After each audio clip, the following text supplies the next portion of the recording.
যদি আপনাদের এরকম ব্যথা একটা অ্যাঙ্কেল থেকে নামছে বা নি থেকে নামছে, তাহলে ৩ টে ব্যায়াম করে ডেফিনিটলি আপনি সেটা ইমপ্রুভ করতে পারেন। একটা ওয়েট এইভাবে আপনাকে বাঁধতে হবে। পায়ে বেঁধে নিয়ে একটু পাটা তুলে একটু ভেতরের দিকে ক্রস করা যাতে এখানে একটা টান আসে। 10 সেকেন্ডস হোল্ড করা। তারপরে আস্তে করে নামানো। এটা হচ্ছে নাম্বার 1। নাম্বার 2 হচ্ছে সোজা তোলা।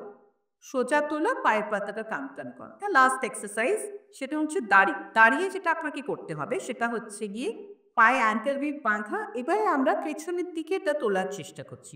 হাঁটু কাজ করা, হ্যাঁ, পাটা একটু পেছনের দিকে নিয়ে আসার চেষ্টা করা। এটা পেছনে থাকবে, হ্যাঁ। আরেকটা সেম জিনিস এইভাবে করে তারপরে পাটা সামনের দিকে তোলা। একটা ছিল পেছনে তোলা, একটা হচ্ছে সামনে তোলা।